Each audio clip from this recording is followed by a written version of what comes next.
I now call member for Kacheliba.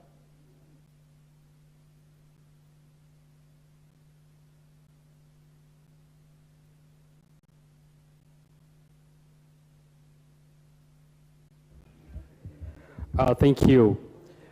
Madam Speaker, in contributing to today's motion, I first of all also take this opportunity to recognize that this is my first time to speak in this august house, and so I will beg to get some time to be able to say and actually have my maiden speech.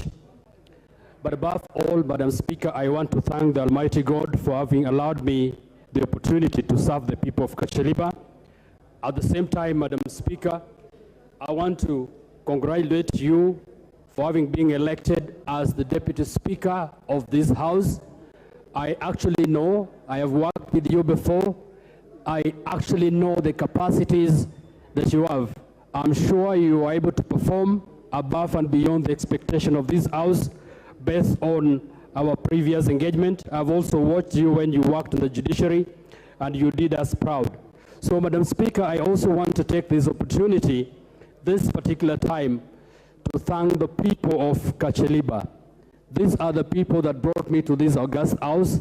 It was my first attempt to come to this august house, and they were able to give me the opportunity, most particularly the women that wore the most adorable, the most magnanimous, the most unique, and the trademark cloth called Lorwa of Kacheliba.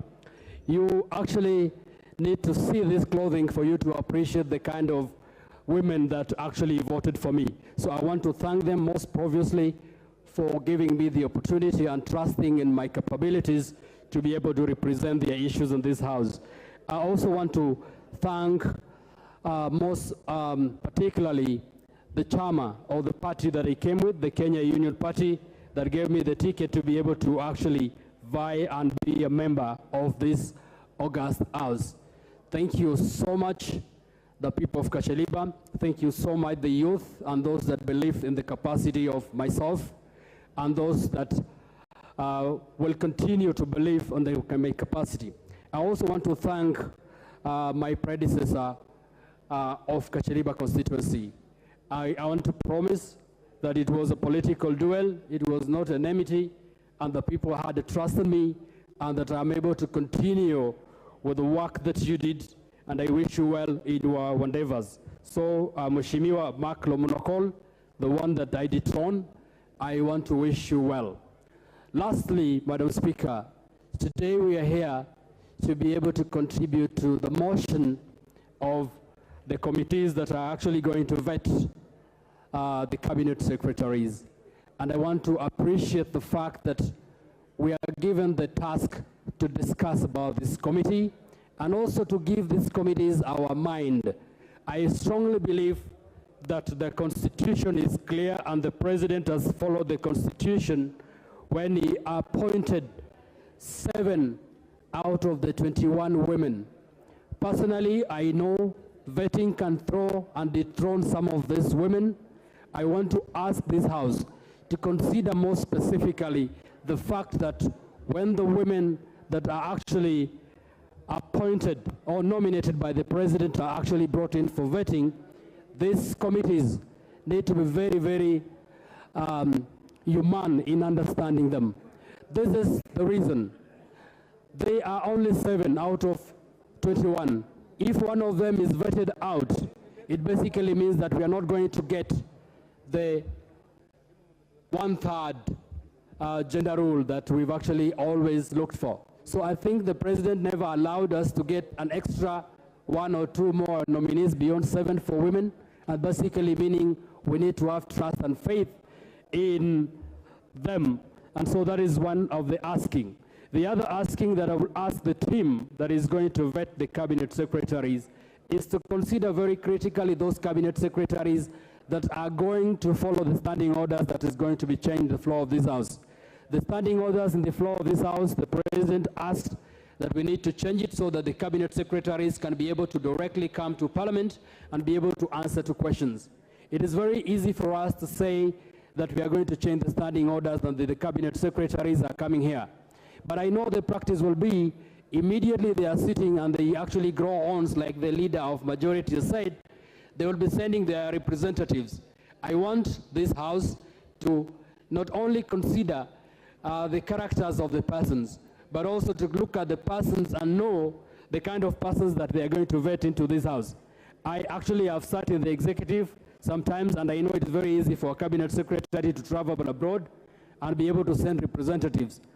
We want the standing orders to be followed to the letter, and at the vetting point, I want that question be set before each of the nominees. If they are willing to come personally to this House to answer to questions, or if they are willing to send representatives like many of them will want to when they actually become the bosses and not the servants of the people. I also will wish that the committee that is going to vet this cabinet secretaries look at the issues that are affecting this country. Personally, I come from Kacheliba constituency. Members, to be told, I am from a new constituency in this country. Kacheliba is a constituency that became Kenya in 1972 when most of you are already Kenya. I am also a new member of parliament who was elected in a by-election within the main elections. So that when you did your elections on the 9th of August, I did my elections after 9th of August. That is on the 29th of August. That basically means I am a product of a by-election within an election, something that is so unique in this country. Kacheliba, by its name, just to bring it to speed, is a place where the colonialists used to sit and detain people who could not pay. So Ka means the home of, and Ajalipa means Ajalipa. So it is the home of the person who was arresting people who had not paid. I want this to be considered. This constituency basically means the people living in here could not have affordable means to pay the European or to pay the white man. And so as we vet the cabinet secretaries, let us consider areas that are far-flung, areas that have been oppressed by history, areas of people who have never known and tested the dignities that every other Kenyan have tasted. Madam Speaker, I want to say this. I come from an area that is bedeviled with insecurity. Every time people mention of the Pokot community, people talk about people that are backwards. I want to state it clearly in this House so that even as we do vetting, that not every Pokot is a criminal. In fact, the criminals are very few and they are in a very particular space that is not in West Pokot.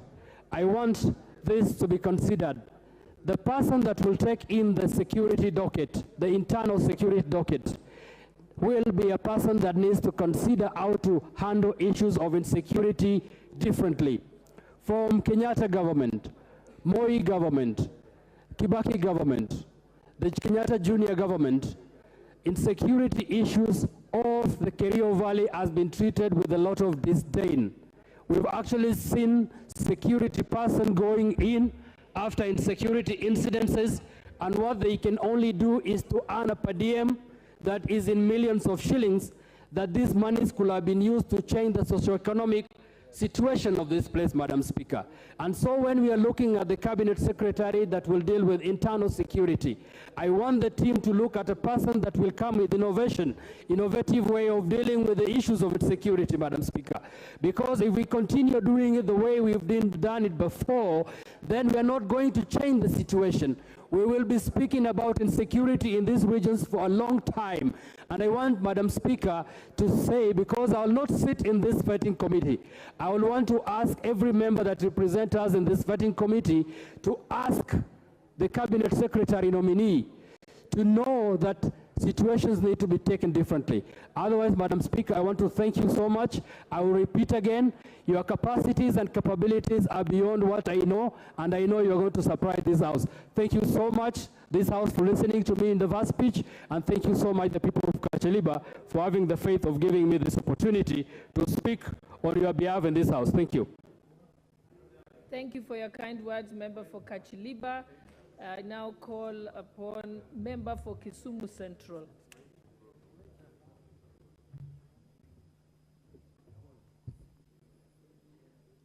Thank you, Madam Speaker.